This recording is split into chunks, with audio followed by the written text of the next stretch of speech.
مولانا ابراہیم سعید کے بیانات کے لیے ابراہیم سعید آفیشل کو سبسکرائب کریں۔ اعوذ باللہ من الشیطان الرجیم، بسم اللہ الرحمن الرحیم۔ الف لام میم، ذالک الکتاب لا ریب فیہ ھدی للمتقین۔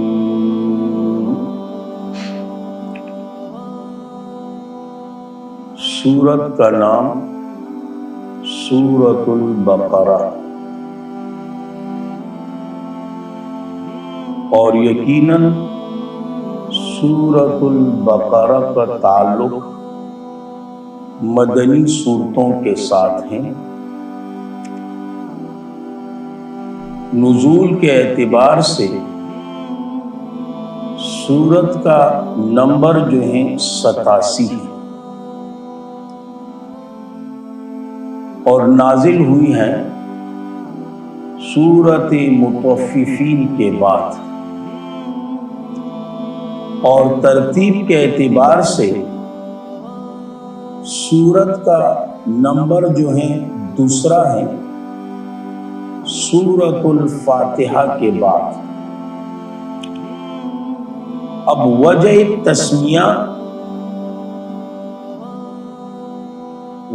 تسمیہ سے مراد یعنی نام رکھنے کی وجہ، تو یاد رکھیں سورت میں لفظ بقرہ بار بار استعمال ہوا ہے، تو اسی مناسبت سے سورت کا نام رکھ دیا سورۃ البقرہ۔ اور دوسری وجہ یہ ہے کہ اس کے اندر بنی اسرائیل کا مشہور واقعہ ذبح البقرہ کا موجود ہے، تو اسی مناسبت سے بھی سورت کا نام رکھ دیا سورۃ البقرہ، اور اسے کہا جاتا ہے تسمیہ کل اسم کے ایک جز کے ساتھ۔ اب یاد رکھیں ہر سورت سے پہلے ہم 5 باتیں کریں گے۔ نمبر 1، ماقبل سورت کے ساتھ مناسبت کیا ہے، جوڑ کیا ہے، جسے علماء تفسیر کے اصطلاح میں روابط کہا جاتا ہے۔ دوسری بات، دعوی سورت کیا ہے، اور تیسری بات تقسیم اور خلاصہ سورت،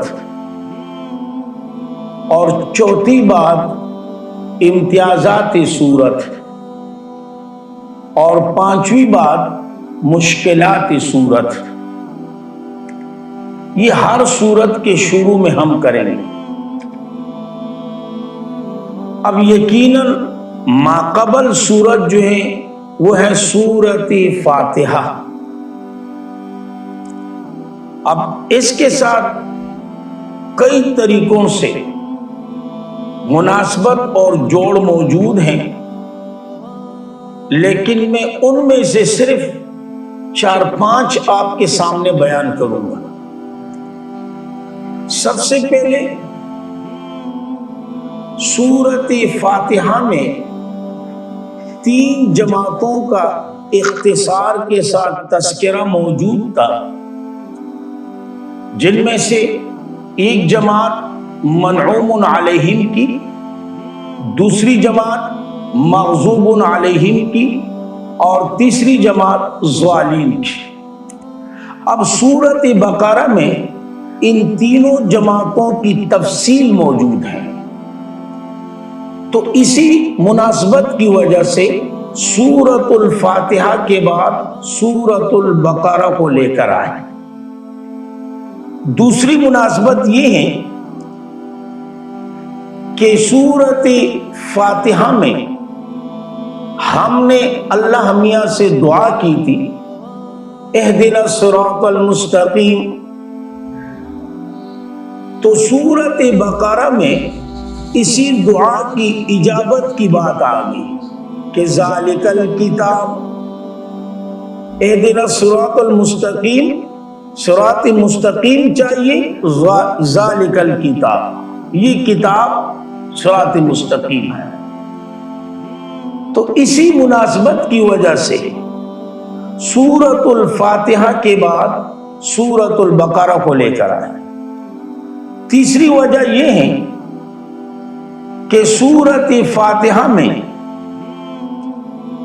الحمدللہ آپ نے پڑھا کہ تمام صفات الوہیت، جسے علماء کرام دعوی توحید کہتے ہیں، اب دعوی توحید تو آپ نے پڑھ لیا سورت فاتحہ میں، لیکن اسی دعوی توحید پر دلائل نہیں تھی، تو اب سورت بقرہ میں اسی دعوی توحید پر دلائل کا تذکرہ ہوگا۔ تو اسی مناسبت کی وجہ سے سورت الفاتحہ کے بعد سورت بقرہ کو لے کر آ گئے۔ چوتھی وجہ یہ ہے کہ سورت فاتحہ میں آپ نے الرحمن اور الرحیم پڑھا۔ اب یقیناً سورت بقرہ میں رحمانیت کے جو نمونے ہیں وہ آپ کے سامنے بیان ہوں گے، تو اسی مناسبت کی وجہ سے سورت الفاتحہ کے بعد سورت البقرہ کو لے کر آ گئے۔ اسی طرح سورت فاتحہ میں آپ نے پڑھا مالک یوم الدین۔ اب اسی مالک یوم الدین سے سورت بقرہ میں ڈرایا جائے گا، جسے علماء تفسیر تخویف کا نام دیتے ہیں۔ تو اسی مناسبت کی وجہ سے سورت فاتحہ کے بعد سورت بقرہ کو لے کر آ گئے۔ یہی 5 کافی ہے تو بے شمار، لیکن آج یہی 5 کافی ہے۔ اب دوسری بات، دعوی سورت یا بالفاظ دیگر موضوع یا مقصد سورت یا مرکزی مضمون، جو بھی آپ کو آسان لگے، دعوی سورت کا ہو یا موضوع کا ہو یا مقصد سورت کا ہو یا مرکزی مضمون کا ہو، اور یقیناً قرآن کریم کی سورتوں میں سب سے بڑی سورت سورت بقرہ ہے۔ تو اس سورت بقرہ کا مرکزی مضمون جو ہے 4 باتیں ہیں۔ نمبر 1 اثبات توحید، نمبر 2 اثبات رسالت، نمبر 3 جہاد فی سبیل اللہ، نمبر 4 انفاق فی سبیل اللہ۔ انفاق مانا خرچ کرنا۔ یہ 4 باتیں جو ہیں نا، یہ 4 مسائل جو ہیں نا، یہ اسی سورت کا مرکزی مضمون ہے۔ یہ پوری سورت جو ہے نا انہی 4 باتوں کے ارد گرد چکر لگا رہی ہوگی۔ اثبات توحید، اثبات رسالت، جہاد فی سبیل اللہ، انفاق فی سبیل اللہ۔ یہ 4 مسائل یا 4 باتیں، جسے علماء کرام دعویٰ بھی کہتے ہیں، مرکزی مضمون بھی کہتے ہیں، مقصدی صورت بھی کہتے ہیں، موضوع بھی کہتے ہیں، لیکن میں آپ پہ چھوڑتا ہوں، جو آپ کو آسان لگے آپ وہی یاد کر لو۔ اب تیسری بات، تقسیمی صورت۔ تو یاد رکھیں سورت مضامین کے اعتبار سے 4 حصوں پر تقسیم ہے۔ نمبر 1 آیات نمبر 1 سے لے کر 96 تک، اسے پہلا حصہ کہا جاتا ہے۔ 97 سے 176 تک یہ دوسرا حصہ، اور پھر تیسرا حصہ 177 سے لے کر 253 تک، اور چوتھا حصہ 254 سے لے کر آخری آیات تک۔ یہ 4 حصے ہیں۔ سورت تقسیم ہے کتنے حصوں پر؟ 4 حصوں پر۔ پہلا حصہ آیات نمبر 96 تک، دوسرا حصہ آیات نمبر 176 تک، تیسرا حصہ آیات نمبر 253 تک، اور چوتھا حصہ آخر تک۔ اور یاد رکھیں، حصے بھی 4 ہو گئے، باتیں بھی 4 ہو گئی۔ پہلے حصے میں اثبات توحید، دوسرے حصے میں اثبات رسالت، تیسرے حصے میں جہاد فی سبیل اللہ، چوتھے حصے میں انفاق فی سبیل اللہ۔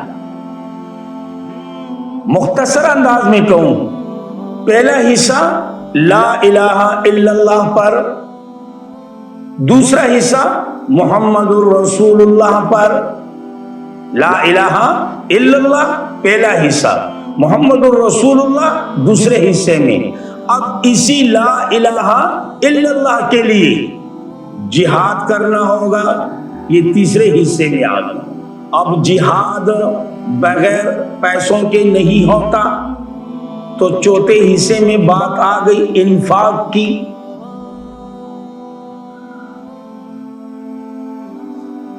اب یہ ہو گئی تقسیم،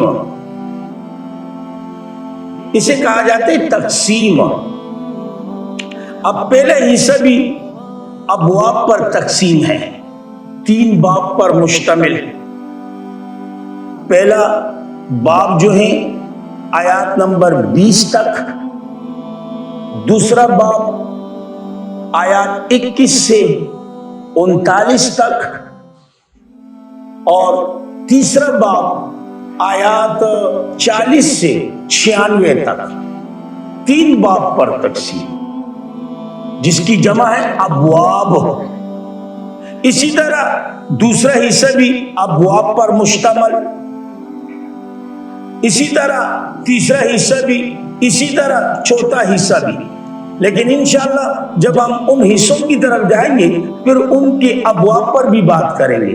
یہاں پر چونکہ پہلا حصہ ہے تو پہلے حصے کے جو ابواب تھے وہ میں نے آپ کے سامنے ذکر کر دیے کہ پہلا باب آیات نمبر 20 تک، دوسرا باب جو ہے آیات نمبر 39 تک، اور تیسرا باب آیات نمبر 96 تک۔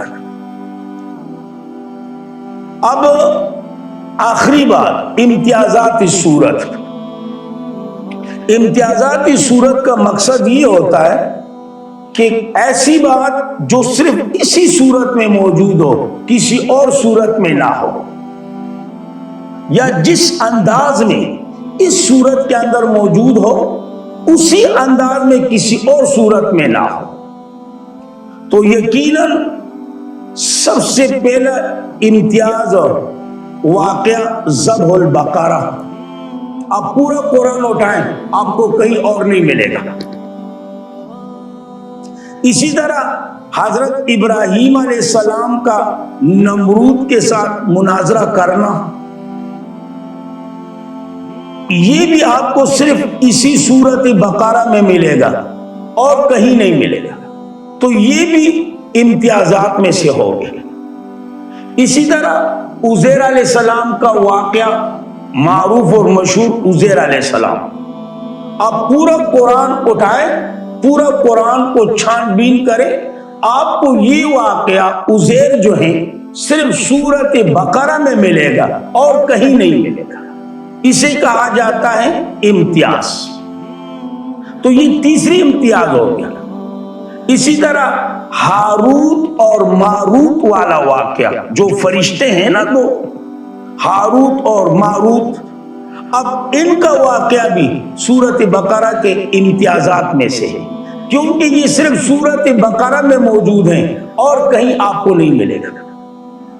اسی طرح آیات الکرسی، اب پورا قرآن چھان بین کریں، آپ کو اگر آیت الکرسی ملے گی تو صرف سورت البقرہ میں ملے گی، اس کے علاوہ آپ کو اور کہیں یہ آیات نہیں ملے گی۔ تو یہ بھی امتیازات میں سے ہوگا۔ اسی طرح منعوم علیہم، مغضوب علیہم اور ضالین کی قدر تفصیل جس انداز میں سورت بقرہ میں موجود ہیں، اسی انداز میں کہیں اور موجود نہیں۔ اسی طرح طالوت کا واقعہ، آپ قرآن اٹھائیں، پورا قرآن سورت فاتحہ سے لے کر والناس تک دیکھیں، آپ کو یہ واقعہ صرف سورت بقرہ میں ملے گا، سورت بقرہ کے علاوہ آپ کو اور کہیں نہیں ملے گا۔